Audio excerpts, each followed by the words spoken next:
con nosotros y saludo con mucho gusto. Nos acompaña Ángeles Estrada, ella es directora ejecutiva de la Iniciativa de Transparencia y Anticorrupción del TEC de Monterrey. Con el gusto de saludarte. Y también nos acompaña la especialista en Fuerzas Armadas, analista senior de Southern Pulse. Nos acompaña Roxana Juárez Parra. A ambas, muchísimas gracias por estar con nosotros y les pido una opinión de un minuto 30 para hacer más dinámico esta mesa. Me gustaría empezar contigo, Ángeles. Esta pieza que hemos presentado en Mega Noticias del día de hoy me parece que está retratando en dos vías la problemática alrededor de la defensa. La opacidad, por supuesto, y lo que conlleva el no tener acceso a la información completa, pero esto que se ha estado denunciando y me parece que lo hemos estado viendo, la conformación de una supersecretaría militar como parte de esta militarización. Ángeles. Muchas gracias, Gabriel. Un saludo a Roxana y a todo el público.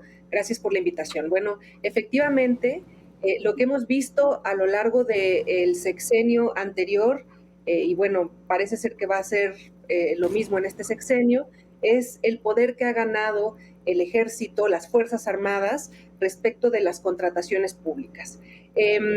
Solamente un dato importante, ¿no? De cada 10 pesos destinados a la inversión pública, 2 son ejercidos por las Fuerzas Armadas. Entonces, es un amplio porcentaje de ese presupuesto. Adicionalmente a eso, lo que hemos visto en la parte relacionada con transparencia y rendición de cuentas es que existen cada vez más argumentos para simplemente no entregar la información, no hacerla pública, ya no digamos que el INAI o cualquier órgano garante de transparencia de los estados pueda requerirles a través de sus resoluciones que entreguen la información, sino que simple y sencillamente las Fuerzas Armadas ya han dejado de transparentar la información, básicamente porque consideran que esa información puede ser utilizada en detrimento de la seguridad nacional o de la seguridad pública. Y esto ha generado un alto o un incremento muy sensible respecto de las declaraciones de reserva de información y de inexistencias de información. Esto lo único que ha generado es muchas suspicacias por parte de la sociedad civil respecto de cómo se están utilizando estos recursos. Claro. Roxana. Sí, a ver, buenas tardes, Gabriel Ángeles. Bueno, no puedo estar más de acuerdo con Ángeles. Efectivamente, este detrimento de la transparencia se ha incrementado, pero además esto suma un problema muy grande, porque la desconfianza de la ciudadanía con respecto a sus gobiernos crea una legitimidad absoluta de sus propios gobiernos. Es decir, si tú no sabes en qué se gastan el dinero del contribuyente, si tú no sabes cuáles son los resultados, entonces, ¿cómo puedes confiar, no? ¿Qué pasa? Bueno, pues entonces abres un espacio al populismo donde cualquier cosa que no es creíble porque tampoco tienes datos fidedignos para poder entender o comparar un gobierno con otro y hacerte una idea ciudadana. Ahora, el asunto, por ejemplo, de que las Fuerzas Armadas a mí me parece grave porque digamos, la investidura de la institución tiene una serie de responsabilidades de un valor estratégico importante.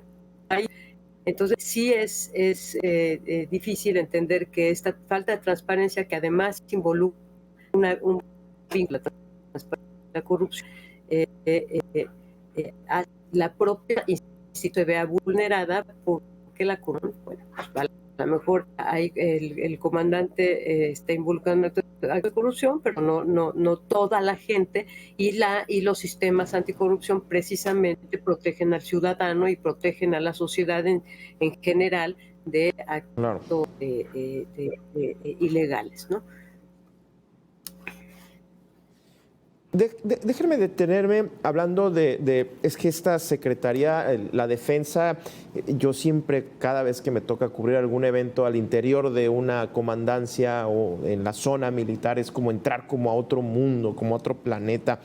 Y justamente la administración, aunque sigue siendo administración pública, pues aquí que se enriquezca, bueno, independientemente, no sabemos, derivado de la pieza de investigación de Mega Noticias, no sabemos si hay un enriquecimiento ilícito o no. Todo parecería indicar que sí, por el tema de la opacidad. ¿Qué representa en este caso que pues una Secretaría de la Defensa tan poderosa tenga estos recursos? Y es que yo insisto, no sé si sería el mismo tratamiento que tendría, no sé, la función pública, Secretaría de Comunicaciones y Transportes, donde hay mucha obra, que por cierto, parte de la obra se la quitó. Por decreto se la quitó de la Secretaría de Comunicaciones y Transportes a la Sedena.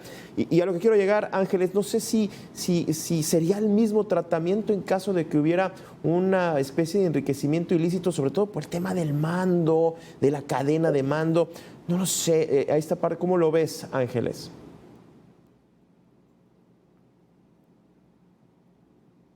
De ver, pero también en otras investigaciones periodísticas existen referencias claras respecto de estas posibles banderas rojas de actos de corrupción.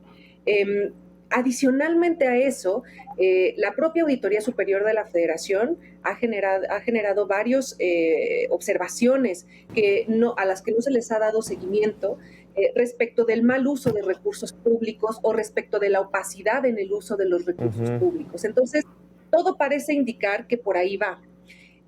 El hecho de que estos contratos pertenezcan a una dependencia cuya facilidad para argumentar cerrar la información a través de seguridad nacional nos hace pensar también que es una especie de un plan, digamos, como dirigido a que cierta información relacionada con contrataciones públicas, donde existe además muy amplios recursos, muy altos recursos públicos, pues se le den a una secretaría que en principio puede argumentar más fácilmente que otra, por ejemplo, que la Secretaría de la Función Pública, que se reserva información por seguridad nacional. Entonces, todo parece indicar que hay una especie de plan maquiavélico para cubrir esta información. Y aquí es importante también incluir lo relacionado con el INAI, porque cuando el INAI desaparece, en ese momento ya no existe un órgano garante de la transparencia autónomo. Sí, ¿no? ¿Eso qué quiere decir? Quiere decir que ahora quien obtenga esas facultades, la Secretaría de la Función Pública, como le vayan a poner, es ahora esa dependencia que está al mismo nivel de la Sedena, al menos en la parte de, digamos, de sus facultades legales, está a la par, va a tener que revisar lo que hace la Sedena y ojalá también tenga la posibilidad de exigirle a la Sedena que entregue la información. Esto teóricamente, o sea, si nos vamos única y exclusivamente a la teoría, va a ser imposible que suceda. Hasta aquí me voy a dejar para mi siguiente intervención. Sí. Roxana. Sí. Bueno, yo quisiera dar continuidad a lo que acaba de decir Ángeles. Es bien interesante cómo, haciendo en el año 2000 tuvimos esta transición en el poder, en donde, bueno, el PRI deja de gobernar, empieza a gobernar un partido distinto.